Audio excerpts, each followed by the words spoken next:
حبيبي يا نور العين يا ساكن خيالي عاشق بقالي سنين ولا غيرك في بالي.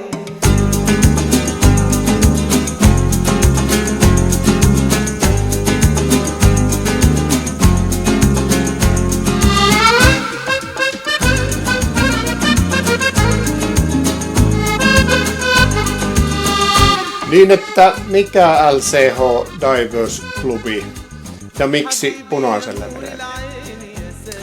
No, 90-luvun alussa laitesukellusharrastus oli Lapin keskussairaalassa varsin korkeassa kurssissa ja kun harrastajia alkoi olla, niin päätimme perustaa tämän Lapland Central Hospital Divers Clubin, joka nimettiin näin hienosti englantilaisittain, koska heti aluksi suunnitelmissa oli paljon ulkomaan matkoja. En muista ihan tarkkaan, ketkä siinä olivat varsinaisia primusmoottoreita, mutta Pirjoa epäilen ja joku muu tytöistä varmasti oli Pirjolla kaverina. No miksi sitten Punaiselle merelle? No, kattokaa nyt tätä maisemaa näin sydäntalvella, joka silloinkin oli, kun ryhdyimme 90-luvun reissua suunnittelemaan. Johonkinhan täältä nyt on pakko päästä ainakin viikoksi näin keskellä talvea. Ja mikä on sen parempi paikka kuin Punainen meri?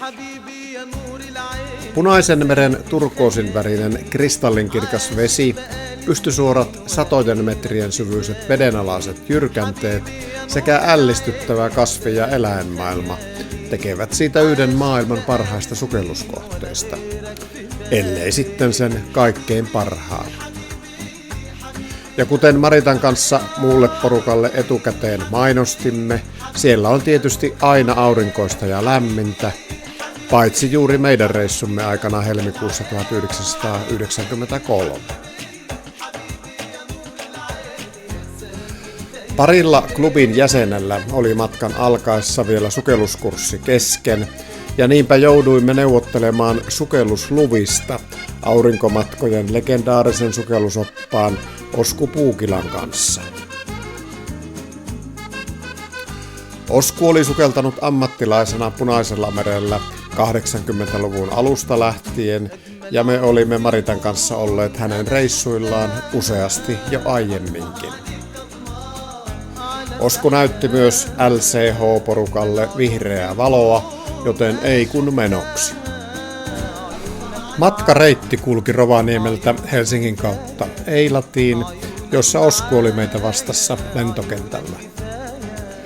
Porukkaan liittyi siellä vielä 3 eteläsuomalaista sukeltajaa ja sitten siirryimme kentältä suoraan Taatan raja-aseman kautta Egyptin puolelle Siinaille. Tullitarkastus oli tuolloin varsin tiukkailmeinen toimitus, koska Israel ja Egypti olivat silloin vielä sodassa keskenään. Matka lähes asumattoman Siinain lävitse sujuu mukavasti klassisilla egyptiläistakseilla Peugeot 504. Kuskin reipas arabialainen inshallah-ajotyyli ja ennen kaikkea egyptiläinen tapa ajaa pimeässä pelkillä parkkivaloilla tuntui hermostuttavan aluksi ensikertalaisia. Kokeneemmat matkustelivat rennosti verovapaita viinoja naukkaillen, maisemia katsellen ja välillä dyyneilläkin kiipeillen. Illalla päästiin kuin päästiinkin Sharm el Sheikhiin, joka oli tuolloin vielä pieni beduinikylä.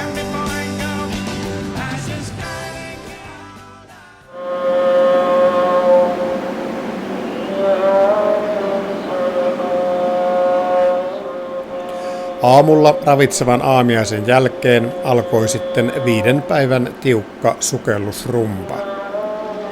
Tukialuksena toimi Puukilan Oskun Suomesta 80-luvun alussa luotsaama Apuhara.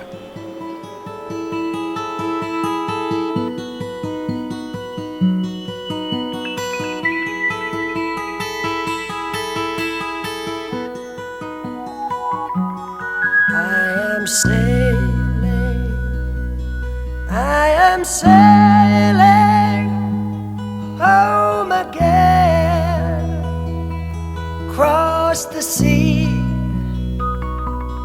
I am sailing stormy waters to be near you, to be free.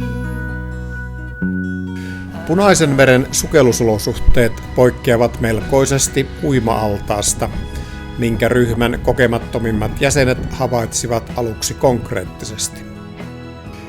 Sukellusretken aloitus Temppel-nimisellä riutalla merkitsi sekä Anskun että Päivin elämän ensimmäisiä avovesisukelluksia. Osku totesikin myöhemmin, että tytöt taisivat olla maailman ainoat sukeltajat, jotka tekivät ensimmäiset avovesikeikkansa moisissa olosuhteissa. Ansku pysytteli aluksi viisaasti pinnan tuntumassa, ja onneksi myös Päivin ensimmäinen hyppy Punaiseen mereen sattui sille puolelle laivaa, jossa vettä oli vain 10 metriä. Tasapainoitusvaikeuksien vuoksi Päivi hujahti nimittäin saman tien pohjaan. Laivan toisella puolella pohja olisi löytynyt vasta noin 300 metristä.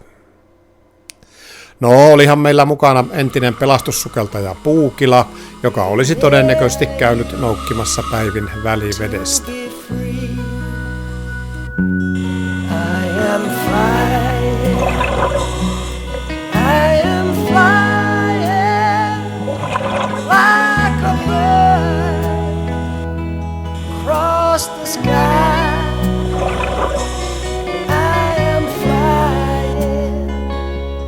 Passing high clouds to be near you, to be free.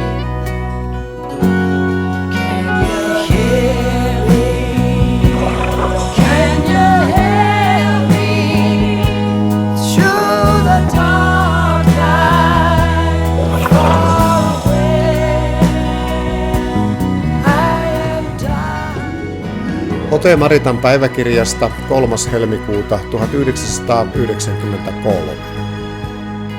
Gordon Reef, 69 minuuttia 20 metriä. Mukava matala sukellus. Huippukylmä ilma, noin 15 astetta, tosi kova tuuli, hyvä ettei lunta sada.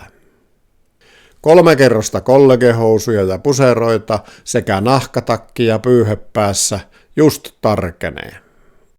Puolustuksena voi sanoa, että emme mekään aiemmin olleet siellä keskellä talvea. Keikan loppua kohden kelit onneksi hiukan lämpesivät. Poikkeavan sään lisäksi minulle tämä oli muutoinkin ikimuistoinen sukellusreissu. Teimme Oskun ja Maritan kanssa elämäni syvimmän sukelluksen White Nights-nimisessä paikassa, peräti 82 metriä.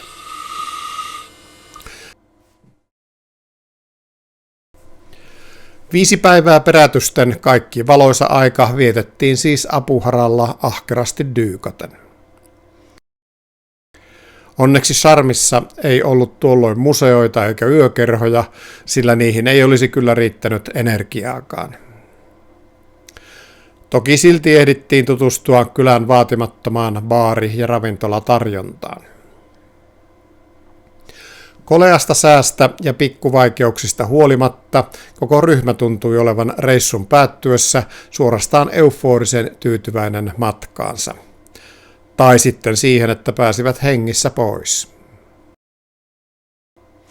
Joka tapauksessa uskon, että kaikki muistavat tuon matkan lopun ikäänsä.